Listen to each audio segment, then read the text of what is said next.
WNEP proudly presents the premier outdoor show in northeastern and central Pennsylvania. Pennsylvania Outdoor Life, your window to the great outdoors.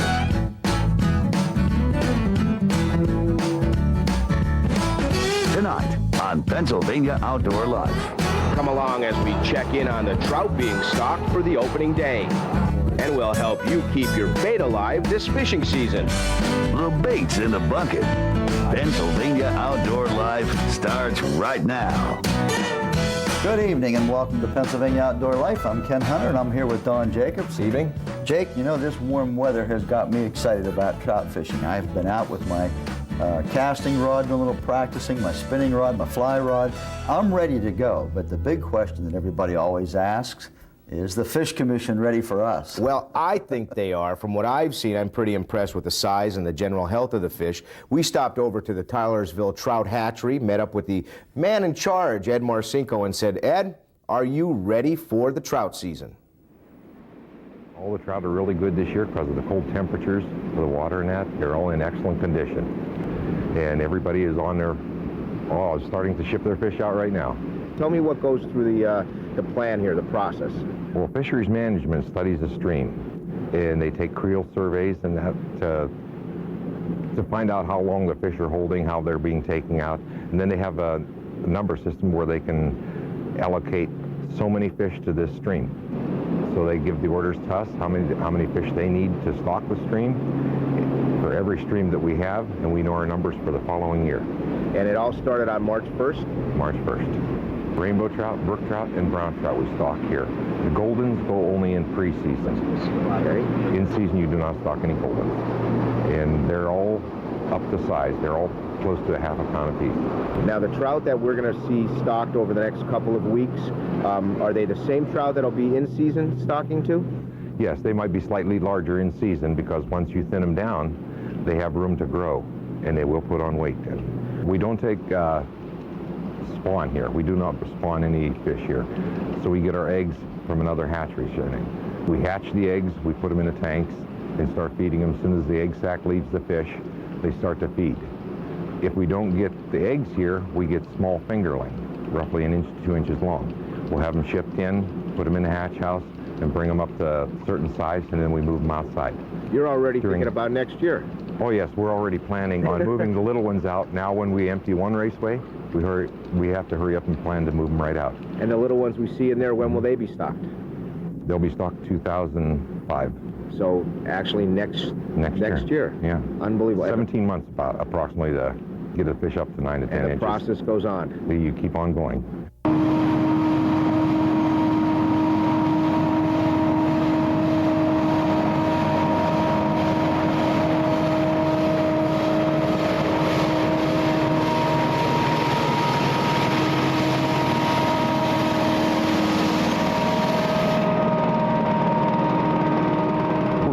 Fish above the sections up through here.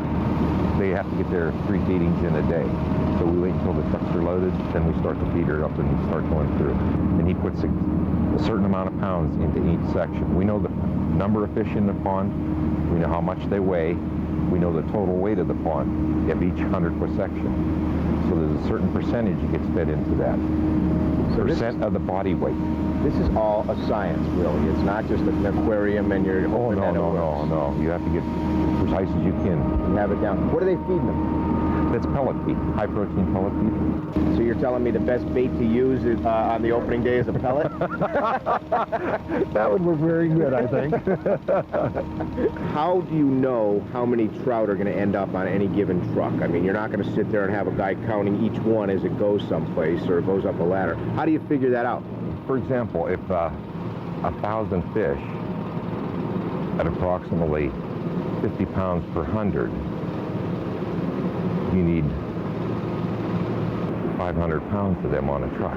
You take samples every day. All right, so it's all by weight? All by weight. And the scales are calibrated where you're really close to your numbers. Very close. You're almost exactly on.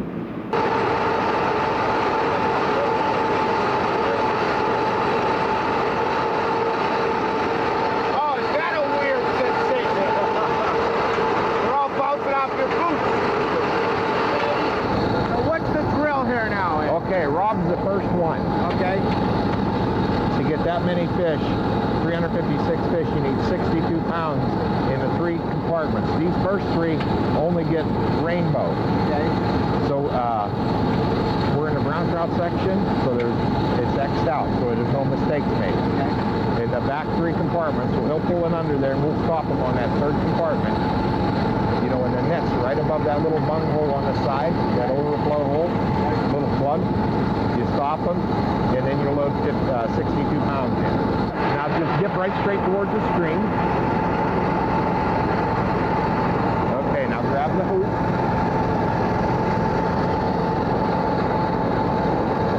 Okay, so you got about 48 pounds. Right. Okay. Dump that in. Just lift up on the handle. Oh, just leave it hang there. Hook it on that right there. Now pick up on that ball.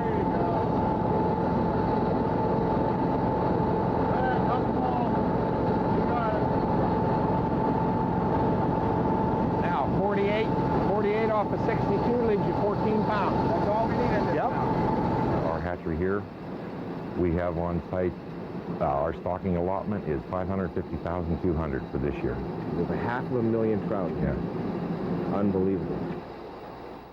And we'd like to thank everybody over there at the Tylersville Culture Station. I was going to say cultural station. You had me messed up. Yeah, I have you thinking last year. cultural. No, but honest to goodness, I think they're ready. They're out there stocking since March 1st. And of course, we're going to have a lot more stories for you on preparation, getting ready. What do the trout go through on their way back and forth from the hatchery? So we've got some stories lined up. And they've added more fish this year, Jake. What, 200,000 more fish are going into streams than more before. That's They say there's going to be more out there for us to catch. Good. Well, listen, don't go away. We're going to go to a break, but when we come back, we're going to show you how to take care of all that trout bait for the upcoming season. That's a pretty good trout size right there. I would say, yeah, these two sizes. Trout, yeah. Beginning to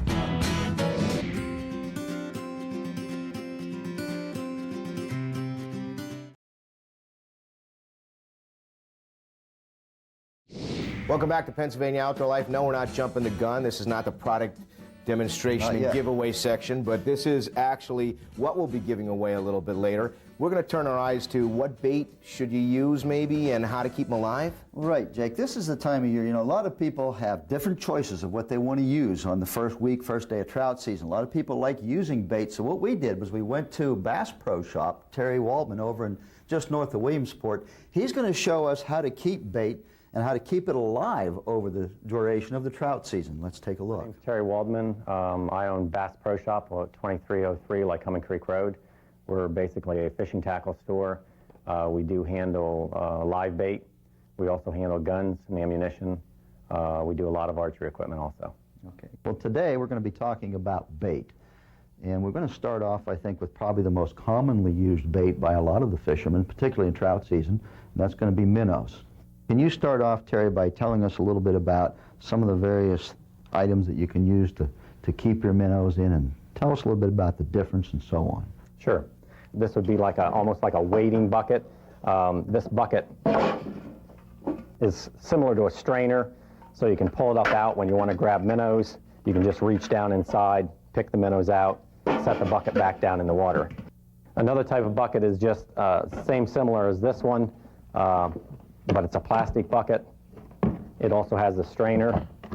You just pull it up out to grab your minnows out of it and set it back down in. You can also hang these over the side of the boat. You can put a rope around here and just set them in the water if you're in a boat situation, or even in a stream. Let's say you're at a cabin or something, you can take this out and set it in the stream and fresh water will flow through it and keep the minnows alive. The trout fisherman here, coming up real soon, trout season, what's he looking for in the way of minnows? What kind, what size? Can you tell us a little bit about that? To start off the season, they're probably going to go with the small size minnows, and that's what we've got in this bucket. And what is this? This is actually a fathead minnow, what they consider a fathead minnow, and they're about 2.5 inches long, something like that. One thing when people are handling minnows, when you dip minnows, you really shouldn't be reaching in and grabbing the minnows themselves. You should be getting just one minnow at a time, because the more you handle the minnow, you knock the scales off of it, and that tends to kill the minnows. Now, what about over here? We have a little bit larger minnow. This is a medium-sized minnow, and normally we think of this as a bass minnow, but actually larger trout will take these also. This is what they consider a shiner. Okay. And these fish, both these fish come out of Arkansas, is where they come from. And you would use these for trout then, Use particularly for trout, larger trout? especially larger trout. The commission has been stocking some bigger trout, some feeder trout, and they would certainly work for those guys. How do you keep these alive? Oftentimes they die on you after a week or minnows are few very days. hard to keep alive. They're very hard to keep alive. We actually treat the water when we get the minnows with a stay alive type treatment, and that's what this is. It keeps the bait fresh. And what it actually does is it sedates the fish a little bit. It sort of calms them down. It also has a formula in there to keep their scales on, because without their scales, that's really why they perish. Do you have anything else you put in there? I see some tablets down here. What are those? Well, we have some oxygen tablets, and really all this does is you remove the lid from the tablet and you just place it down in the tank, and it starts bubbling. It allows the oxygen to oxygenate the top of the water. Terry, tell me a little bit about this bucket. What's this gizmo on the side here? Some people probably wondered. This bucket has an aerator on it. It's just a small aerator that runs off of a D-cell battery, and all that really does is generate bubbles in the tank to oxygenate the water. If you notice inside here, we turn it on. Oh, yeah. We just have the bubbling effect on the surface. Now, with the aerator, you would have no need for the tablet or the other oxygenating material? That's correct. Just run your Just aerator. run the aerator, yes. All right, Terry, another good bait besides minnows are worms, and they come in a variety of sizes and shapes. Tell us a little bit about what the trout fisherman's going to be looking for. Well, probably the first thing they're going to be looking for is the red worm, which is what we have in here. Now, that's a pretty good trout size right there. I would say yes. These two sizes would be Right about trout, there yes. for the beginning day of trout season. These are earthworms or night crawlers, whatever you want to call them. How do you keep these things alive? Person buys them, they take them home. The last thing they want to do is have them die a week later. So These come in a container like this, a styrofoam container, which is refrigerable. You can put it in a refrigerator, and we actually recommend that you either put some very good dirt with them, or you can get some worm bedding, and that's what we have here. You can buy this worm bedding. It's called buzz bedding, and it comes in, it's basically chewed up paper is what it is, and then you add water to it. One thing about this, you don't want to get it too wet. You can still squeeze some water out of this, but you don't want it soaking wet because that could drown them. So a good hard squeeze will get a little bit of water, and that's about right. Yes, and that's about right. All right, Terry, now here's a box that's more for keeping them for the long term or for travel. So how are you going to prepare this box? You've got the bedding. What's the next step? Well, the first thing you should do is put a layer of bedding down in the bottom of the box. Now, how much is enough? Like this covers the bottom by about an inch? Well, I would say you would want 2 or 3 inches in the bottom Okay, so of that. we'd go a little bit higher yet. Yes. And then you should transfer your worms into it. There again, picking through and making sure you don't carry a lot of dirt with you. And you just put more bedding on top of them then. Just spread it around. Now, it's very important you keep these things in a nice, cool place. Yes. Because the heat can damage them. Can actually kill them in a short period of time.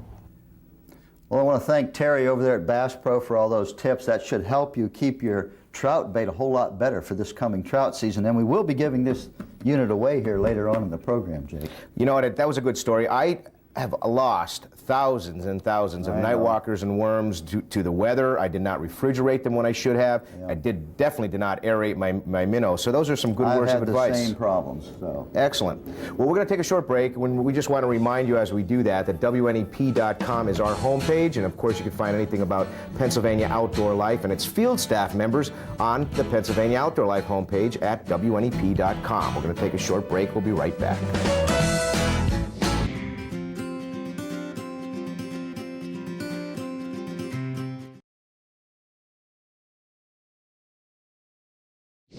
Welcome back to Pennsylvania Outdoor Life. You know, Jake, with trout season now being upon us, there's a whole lot of things we need to be thinking about. And we have some great tips coming up. In Absolutely. fact, we have a new tip coming up from field staff member Bob Hawkins. And this has a lot to do with taking care of the property that we're on. Now that all the trout have been stocked, and trust me, I know they have, remember, when fishing on private property, please ask permission before entering the property. Please try not to block walkways or driveways with your vehicle. And by all means, clean up any litter you may find laying along the stream. I'm Bob Hawkins, and that's your tip of the week.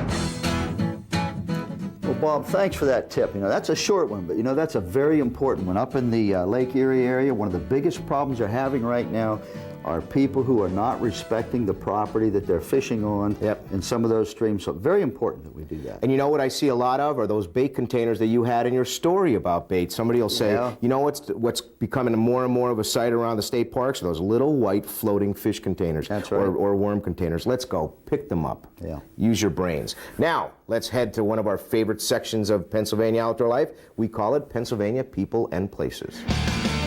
We opened this week's edition of Pennsylvania People and Places with Jake Schuster of Kutztown and his very first buck. Jake's buck sported 8 points and was taken in Huntington County while hunting with his dad, Mark. Jim Dennis of Brennicksville harvested this trophy buck on the first day of the deer season in western Lehigh County. Jim scored with this beauty just around 7:05 in the morning. Check out this monster. Alex Kalinich Jr. of Pottsville was seen here with the 10-point, 180-pound buck that he shot on the opening day in Schuylkill County. This was Alex's first buck. Nice going, Alex. Yeah, what a nice buck. From one trophy to another, though, Bill Kelsey of Scioto is seen here with the 13-pointer that he harvested in Monroe County on the opening day. Bill's deer measured 178 gross typical points and weighed in at 210 pounds.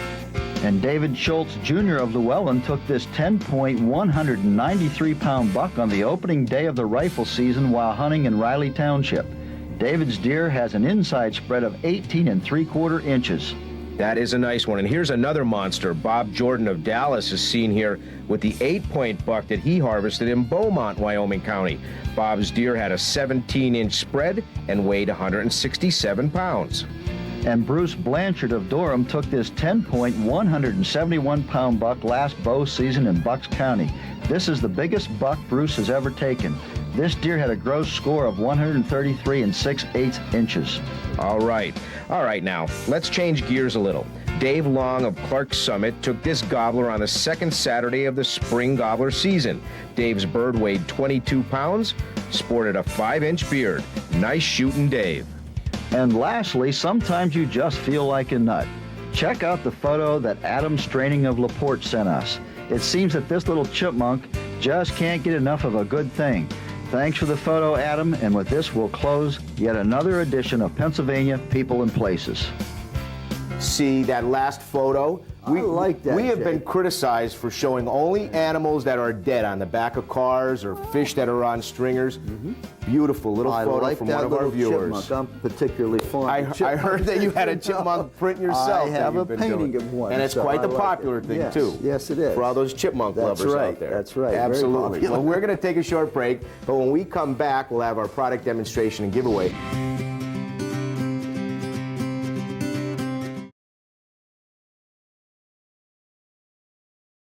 Welcome back to Pennsylvania Outdoor Life. You know, this is the time where everybody's having their banquets, and some people in some churches are having like beast feasts and Wild stuff like game wild dinners. games Oh, yeah. all over, and that's exactly what we have going on April 2nd. Our What's Doing is a free wild game dinner, and it's going to take place at the High Point Church on Mountain Road in Larksville. Now, this is a free game dinner. They are suggesting a $5 donation with these tickets, but a good friend of yours, Charles Alzheimer's. Great deer expert, by the way, up in New York State. Yeah. Okay, and they're saying if you want tickets for this, 779-7668, but it goes quickly because, once again, it is free. Now, we've got 3 sets of 4 tickets here for that. Why don't you roll out the barrel? And as you're doing this, I'm going to tell you that these people have fed hundreds and hundreds of hunters over the last 4 years, because this is their 4th annual Sportsman's Banquet.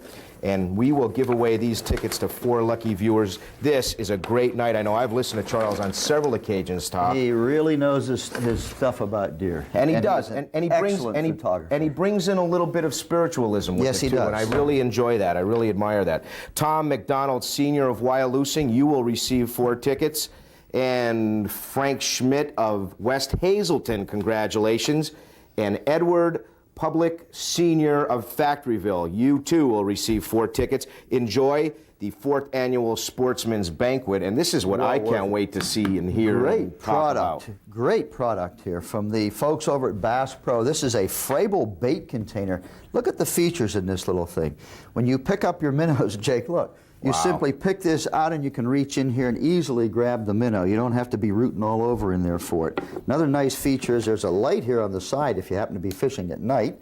You'll be able to see a little bit better. Yep. And of course you turn this on and you've got the oxygen being pumped in to keep the fish alive. So great little features on this nice little Frable bait box that we're giving away. Comes to us from? This comes from Bass Pro over on Route 15. Okay, if you shut the lid. Over in the Williamsport Over in the Williamsport area. If you shut the lid, we're going to roll the barrel out, and I'll pick another name here, and here we go. I will not look in there, and we'll give this away. And you know what, Ken? I read the last three. No problem. Oh, I have to put my glasses on. This is going to be Rosie Burkhart. Very easy. And Rosie's from State College. Congratulations, Rosie. Now, over the next, I'd say 3 or 4 weeks, we are going to have much more on trout fishing. Oh, yeah. One exciting story that we did produce is we're going to spend the day with a trout truck driver as he makes the way from Tylersville to a local stream, and then we're going to stock the fish, and we're getting ready for the trout season. We're actually going to see it from the driver's point of view. Let me ask you a question here. If you had something to do that you could say, go ahead and prepare yourself for the trout season, would it be tying hooks, waxing down your line, fixing your lures, all of the above? I think all of the above, but something I'm going to start doing right now is I'm going to start tying some flies. I'm a little behind, and I need to get some ready because some of us are going trout fishing real soon. We need some of those flies. That's what I'll be doing. Right. But you could be doing any number of things, like getting that rod out. Now's a good time to get the reels oiled up a little bit. Grease them up, right? Yeah, clean the line. Actually, you can take some Armor All, clean your fly line. That's a good thing to do with your fly line. Put new line on your spinning rods. I was going to say, especially the ultralights, you get a little fray on that 4-pound test or that 6-pound test. You should be changing that. It doesn't cost that much. Buy a new one, put a new spool of line on there. It's a whole lot better. Everything you do, though, gets you excited. Oh, I just love it. I love it. The trout season's around the corner. We'll be keeping you in touch with the stocking of the trout. Have a great week. Yep. You have a great week. And for everybody here on Pennsylvania Outdoor Life, we wish you the very best in the great outdoors. So long.